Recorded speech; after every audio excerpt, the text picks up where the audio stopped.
Hi YouTube, this is going to be my Mars and Pisces video. So Mars is the planet of love, sex, aggression, assertion, how you assert yourself and communicate in communications, whether they be how you are when you're confronted, how you react when you're confronted. It's also how you are when you're frustrated, how you go about the daily task, kind of how angry and frustrated you get, how you express those feelings of frustration and anger. It's also the planet of love and romance. So the Mars in a man's chart, if a man has his Mars in Pisces, he is going to display more Piscean qualities.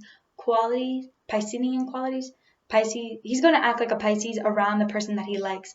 And if a woman has her Mars in Pisces, along with that being the way that she acts when she's confronted and the planet of her aggression and anger and all that, she is going to want a man that has more Pisces qualities. So, or displays that the person that she likes is more of a Pisces nature. So when you put Pisces, which is a very peace-loving, harmonious sign that's very kind, sweet-natured, into the planet of aggression, there can be kind of a block when it comes to anger and frustration. These people have a mild temper. It takes a lot for them to get mad, and instead, they'll kind of stay quiet if they are in an argument, in a conversation. They can be at a loss for words because they are very cautious about how they hurt your feelings. Even if you're hurting their feelings, it's going to be hard for them to be angry with you, because a lot of times people with their Mars and Pisces can kind of feel guilty for having those angry emotions. My best friend has her Mars in Pisces, and every time she does something, she's like, I feel bad for doing this, but I'm like, and I'm like, dude, that was totally rational. It's totally okay for you to feel this way. Sometimes she won't even do anything about her anger, but she just feels bad for having those feelings of anger, or that's how she kind of, in my eyes, that's how I see it. But a lot of times they do feel angry about this. Like if they don't find a way to express themselves, because Pisces is known to be a very creative sign, a very expressive, emotional sign, there can kind of be that inner restlessness that Mars and Pisces people can have. So if you have a Mars and Pisces, finding an outlet that expresses your creative side is going to benefit you in a very positive way, because of the blockage you can have when it comes to expressing yourself to other people, when it comes to expressing your emotions and your negative emotions in confrontations. This can kind of be blocked. You need to find a way to express it another way, because if you're not going to express it when you're angry and you're not going to express it in that moment, how do you expect to get that restless energy out? You have to find a creative outlet for you, whether it be painting, drawing, writing, reading, sports, whatever it is that you have an interest in. You have to kind of get that out, because you have so many emotions and you are very sensitive that you can become very overwhelmed on those feelings, and you can very much dwell on them. A lot of people with their Mars and Pisces have these bursts of energies, because they are a water sign. Their energies are very they fluctuate. They're not necessarily fluid. So a lot of times, people with their Mars and Pisces, one day they may be very energetic. In the morning they may have a lot of bursts of energy, and then an hour later they're back to being very mellow and very calm and very quiet and very shy. So yeah, they are very emotional, and they can be very passive. These people aren't passive aggressive at all. They're not even aggressive at all. My best friend has her Mars in Pisces, and my Mars is in Sagittarius, and I bet I've done things that she's just that may have hurt her feelings, or that she feels as they are irrational, but not once has she made me feel as if I'm acting out irrational. Not once has she hurt my feelings back. Even if I have hurt her feelings, she's never once done that to me. She's very passive, and that's a very sweet-natured way about Pisces. And I will always thank her for this, because that is that's so amazing. My Mars is in Sagittarius, so I I can get angry very quickly if I feel frustrated or caged in.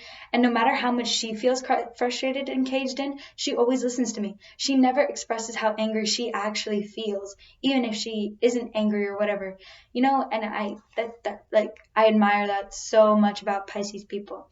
Now, when it comes to love and romantic manners, these people have a need to have an emotional connection with whoever they are with.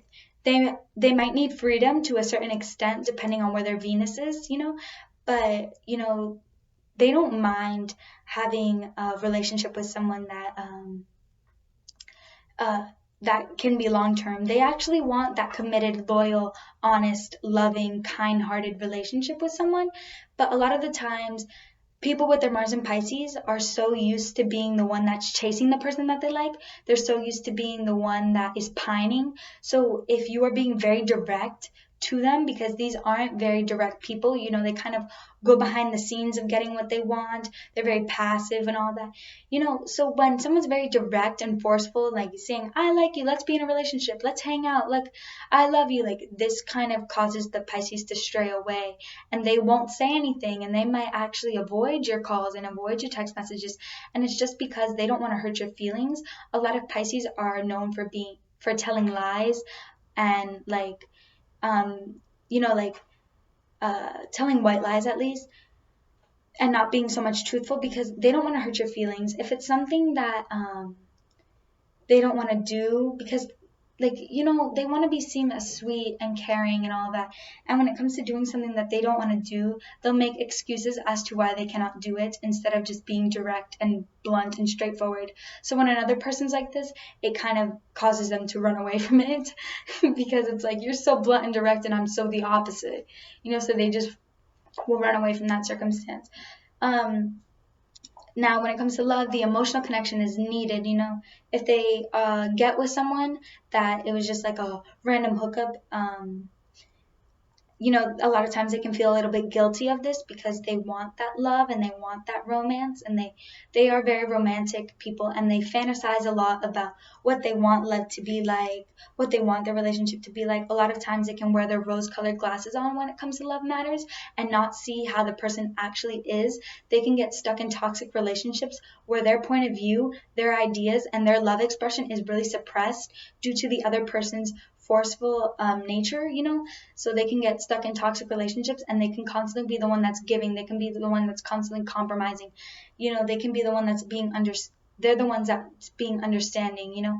And yeah, they can get sucked into this because they believe in true love so much, and they believe, a lot of them, they like to kind of play the victim sometimes, you know, like, oh, poor me, my feelings are hurt, all of that. But if someone's telling them, like, you hurt my feelings, you're such a bad person, they can feel so guilty because they don't want to make someone feel bad.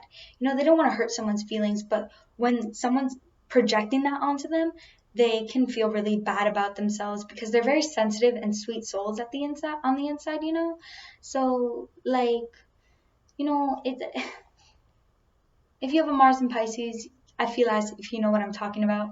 Now, back to the love and romance. If a man with a Mars in Pisces likes you, or if a woman with a Mars in Pisces likes you, it's going to be a little bit difficult to find out because they are very shy and quiet souls, you know. So they will just admire you from afar, you know, and they'll probably act very sweet to you, very caring. They're going to want to talk to you. They want to, like, kind of listen to you. They're very good listeners. Very good listeners. So, like, yeah, they will get, like, very childlike kind of when they like someone, you know. They get all the butterflies, they blush when they see their crush, you know. And it's like they kind of do that thing where they kind of embarrass themselves a little bit, and that's why they stray away from the person that they like, you know, because they're very scared of making a fool of themselves in front of you. Yeah, that was it for my Mars and Pisces video. And if you feel as if I left anything out, feel free to leave a comment. I hope you guys enjoyed this video, and I'll see you guys later.